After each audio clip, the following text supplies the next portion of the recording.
Yang menurut cerita tutur warga masyarakat setempat, di lokasi ini ada suara tangisan-tangisan di dalam batu, Pak ya. Iya. Di sebelah mana itu, Pak? Sana. Suara kan?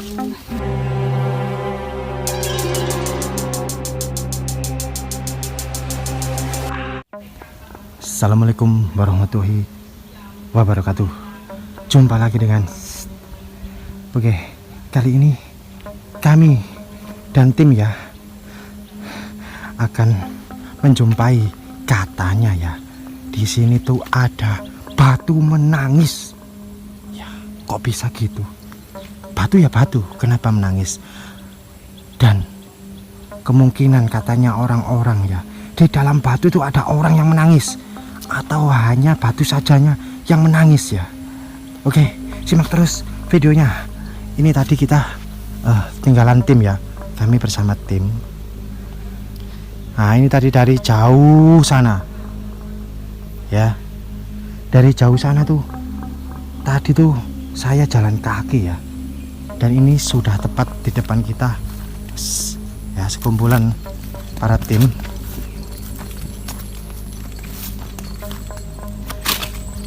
Oke, kita akan mencari tim tersebut.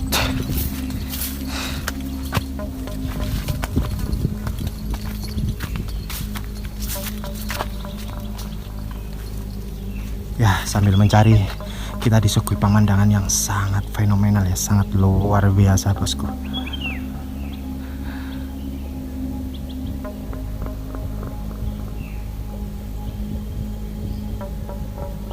Ya, indah sekali.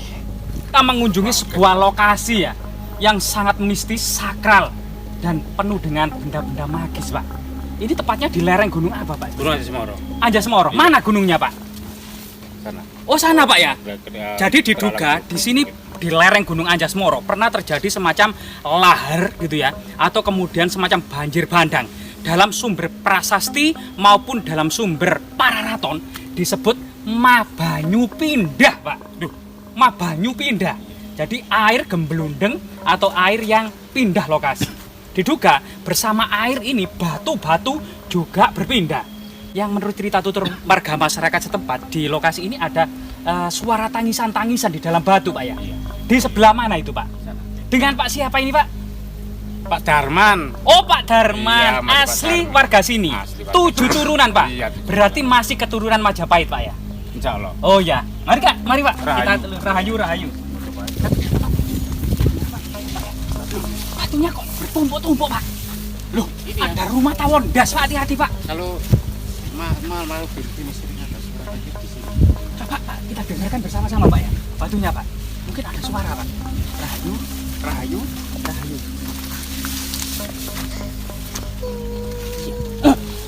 Suara kan?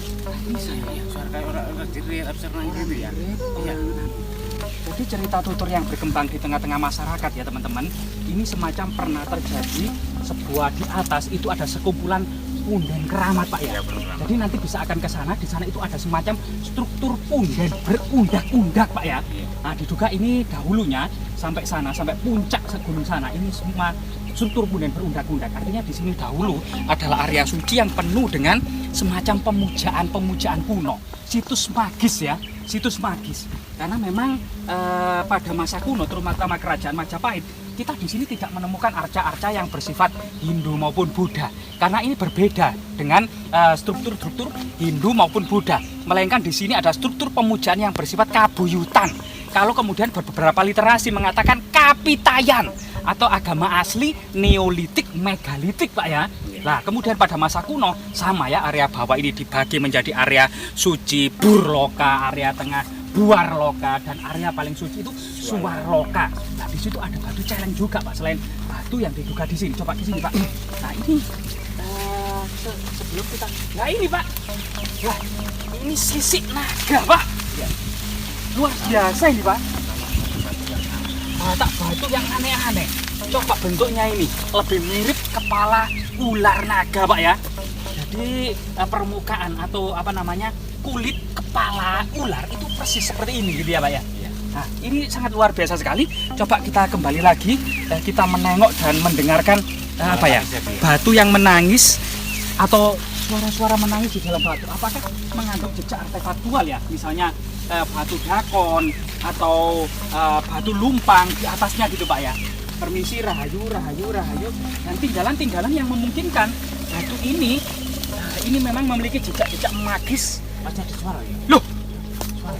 iya Pak. Masih ada suara nangis. Ya. Nah, iya suara menangis. Jadi teman-teman ya, sekali lagi ya, batu ini kayak minta tolong. Dan apakah memang berhubungan dengan cerita bahwasanya ada semacam di puncak sana itu memang ada semacam circle stone atau batu temu gelang ya. Di situ batunya itu mengumpul membentuk semacam lingkaran batu-batu besar dan ada batu aneh yang ada di tengah. Nanti bisa kita lihat di sana. Dan dahulu diduga gitu ya, ada semacam lahar atau longsor atau banjir bandang yang dalam sumber Pararaton tadi disebut Mabanyu Pindah.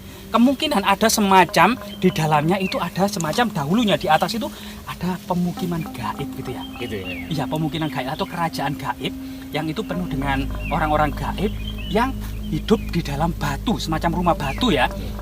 Dan itu kemudian ini diduga gelondong dari atas Pak ya, terbawa banjir bandang atau lahar. Nah itu kemudian terpisah dari komunitasnya, kemungkinan Ya, itu Pak ya, dari grupnya gitu ya. dari grupnya, sehingga selalu menangis Pak ya. Minta Selalu dikembalikan menangis, gitu ya. minta dikembalikan, minta tolong supaya kemudian kembali lagi ke keluarganya mungkin Pak ya, Iya. atau komunitasnya. Ini adalah cerita-cerita yang berkembang di masyarakat setempat. Coba kita teliti secara artefaktual ya kesejarahannya. Mungkin lokasi ini nanti kita lihat bagian bawah, bagian atasnya gitu ya dari lokasi ini. Nah, ini ada fragmen tembikar yang sangat tipis Pak, berwarna putih kecoklatan. Jadi di lokasi ini teman-teman, kita memang menemukan sebuah batu yang sangat misterius, seperti batu bertumpuk gitu ya, atau batu terbang yang disanggah oleh batu bagian bawah. Dan di sini banyak artefak-artefak seperti pecahan tembikar, keramik Tiongkok seperti ini ya, warna putih, maupun kemudian koin kepeng, fragmen batu bata gitu ya. Ini saya menemukan sesuatu. Nah, seperti ini teman-teman, mungkin Koin bisa kepeng, di zoom. koin Ini kepeng. adalah fragmen koin kepeng ya, koin kepeng dari berbagai macam dinasti ini diimpor oleh Majapahit untuk memperbaiki sistem moneter. Karena mata uang Majapahit itu hanya terbuat dari mata uang emas dan ya. perak saja, Pak. Sehingga nilai tukarnya itu sangat besar. Bahkan nilai mata uang emas yang terkecil itu bisa membeli 1 ekor kambing pada waktu itu Pak. Sehingga kemudian sistem barter pada masa Mataram kuno, masa Kadiri, Singosari, Kahuripan, kalau transaksi kecil itu sistem barter. Misalnya pisang ditukar dengan nangka, ayam ditukar dengan garam. Biasanya seperti itu. Dan hanya pembelian-pembelian dalam dalam misalnya pembelian tanah, pembelian rumah, pembelian kuda itu hanya menggunakan mata uang emas dan perak. Sehingga kemudian dalam Majapahit inilah kemudian diterapkan dan mengimpor banyak sekali koin kepeng dari Tiongkok, berbagai macam dinasti Pak. Dari Cina ya? Iya, dari Cina, Tiongkok. Sehingga kemudian masyarakat ketika mencakul itu pernah menemukan Pak satu gentong Pak ya. Iya. Satu gentong yang berisi uang kepeng yang itu ternyata masih ada ikatannya. Jadi Iya, uang kepeng itu ya sebagai kemudian contoh seperti ini Pak, uang kepeng Pak. Itu ada lubangnya Pak. Ada lubang tengahnya Pak ya. Seperti apa ya? Lubang tengahnya seperti ini misalnya ya teman-teman ya. Jadi uang kepeng Tiongkok itu seperti ini, berlubang tengah. Ini biasanya kemudian diikat Pak. Ya, Diikat, pakai ikat. Kayak hijau gitu ya. Kayak hijau atau tali kain. Iya. Itu kalau berisi 25 biji namanya selawe Pak. Selawe, ya. Yaitu selawe. Satu lawe. Lawe itu tali Pak. Tali, nama itu. iya, tali. Kalau berisi 50 ikat nama seikat atau seket Pak. Iya. Nah, nama seket, nama selawe itu ternyata masih lestari hingga saat ini gitu ya. Coba kita lihat struktur punden berundak yang berhubungan dengan situs ini yang menggelundung-gelundung Pak ya. Dan di sini ada semacam struktur jalan. Nah, itu mungkin teman-teman bisa dilihat, ini ada struktur jalan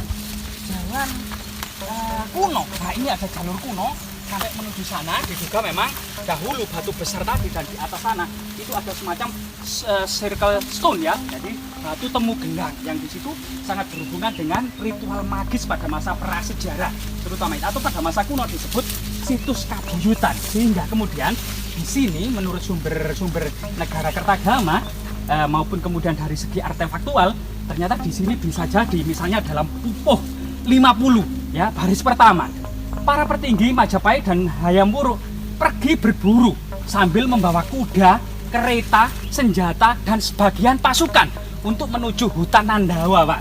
Ternyata di dalam negara Kartagama itu tidak hanya para raja, petinggi, prajurit, para pendeta pun juga tergiur dan ikut serta terjun dalam perburuan, Pak ya. Nah, di situ.